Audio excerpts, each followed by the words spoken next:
Talking with Superstar Athlete of the Week, Catelyn Vargas, senior volleyball player from Lubbock, Texas. And Catelyn, your plays had an uptick here in the month of October. What's gone into your recent surge? I would definitely say that our back row has increased tremendously. So with that, in volleyball, everything starts off with a pass. So when we have a good pass and we're in system and we're able to run the middles, it's a good game. So. You've had over 750 kills in your career, 3-time all-conference selection.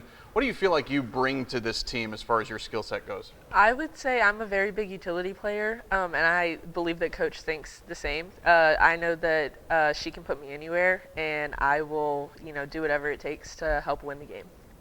You've been to the NAIA championships twice, been a part of 2 conference championship teams as well. What's your experience been like here at OCU being a part of those teams? Yeah, being able to grow with a team for years, I think plays a very big part. And, us being a young team also this year, I feel like we're going to have those same experiences coming up in the near future.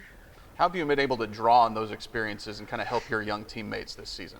I think being, of course, the oldest on the team, I try to be a leader. And, I know that sometimes it can be nerve-wracking and, stuff like that. And so just, letting them know, like, shake out the nerves, don't be nervous. Like, just play the game that we all have grown up and we know how to play.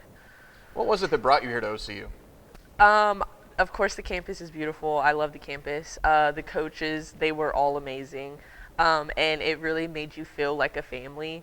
And I think that's what really drew me the most. And, of course, the beautiful facility that I was going to get to play in.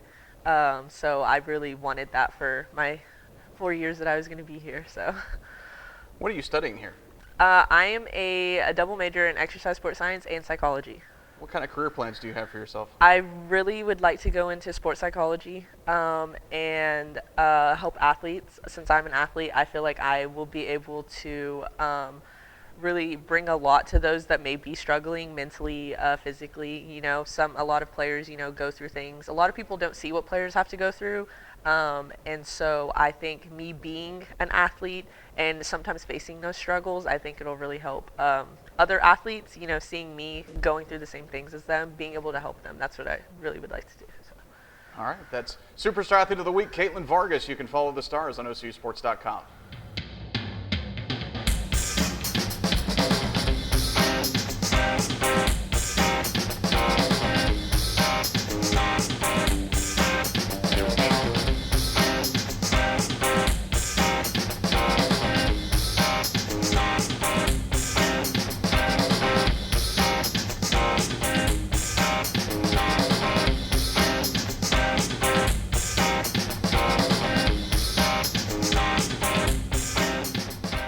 Talking with women's basketball coach Kris Seigenthaler. The Stars get their season underway on November the 11th. And, Coach, let's start here. You've got 3 returning seniors for this team, Analia Dawn, Kelsey Fitzgerald, and Fiona Wilson, as well as a couple of younger returners, too.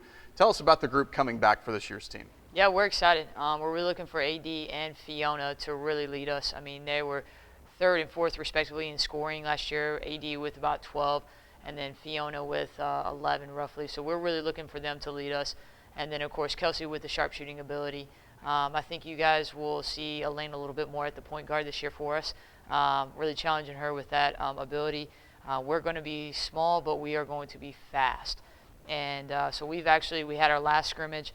We had one of our scrimmages Saturday, and we played a lot of different lineups to just kind of look at some things. If we wanted to go short, if we wanted to go long, lanky, and athletic, how did that look? So we really are going to look for some of our current players coming back for their experience that they've had in the Sooner Athletic Conference.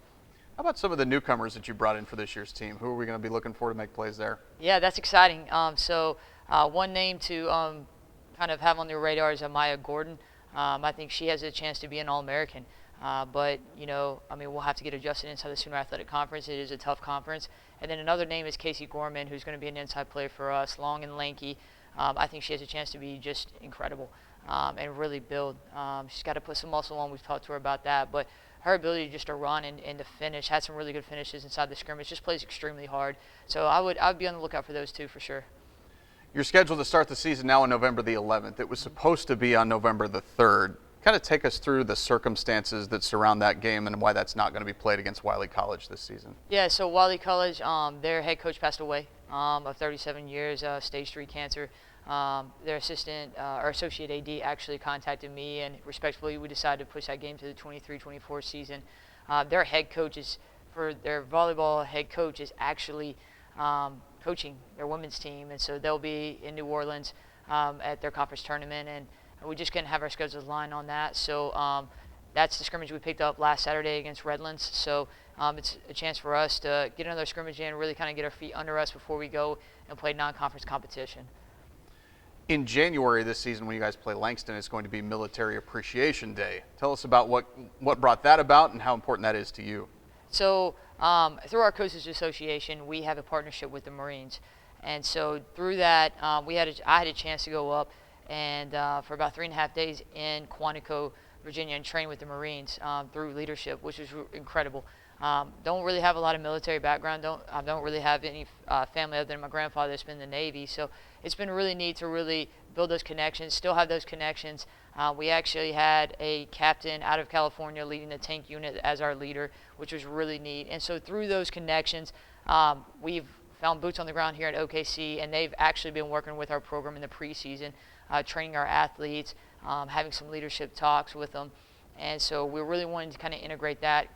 Captain Zachary Shelton, he's one of our liaisons here, and one of our Marines leading us through that. And we're really excited to really partner with the Marines and Tinker Air Force Base to really kind of gear this up. I mean, this is something that I have really been highly driven on, something that I really wanted to do when I became a head coach. I mean, honestly, we have the ability to be on the hardwood because these men and women have fought for us, overseas and defended us. So we just want to kind of give a little bit, of honor, kind of honor them a little bit that night. Tell us about the stops that you've made along your coaching career and how that led you here to OCU. Yeah, so I've had a lot of NAIA stints. I was down at, starting with my grad assistant days, I was at Shorter University, who was NAIA, and went NCAA Division II. And then I went to Faulkner there for 3 years, who was NAIA as well. Then I pit stopped just down the street at Auburn University at Montgomery, who was NAIA and also went Division II. And then coming from Loyola, New Orleans, I was there for 4 years, which I know OCU probably knows Loyola pretty well. They competed about 5 years ago with their national championship team. And of course, Loyola has been kind of known for the last 9-10 years getting in the national tournament as well. And so that just really kind of, jumped me into the next stage of my career, and that's here at OCU. And so I do have a lot of NAIA background, kind of know what it takes to build, establish, and sustain a program, and what it takes to recruit. So excited to really get after it here at OCU. What kinds of things and what kinds of people have shaped your coaching philosophy? Yeah, absolutely. So, definitely, I'm close to one of my bosses at Auburn University at Montgomery. He's like a second father to me. He was tough on me, but it really taught me a lot. And then one of my other mentors is a Loyola New Orleans coach, Kelly Kennedy, and really taught me a lot. Was really tough on me. I didn't really get things. We were kind of extreme ends, but now we're closer now that I've left.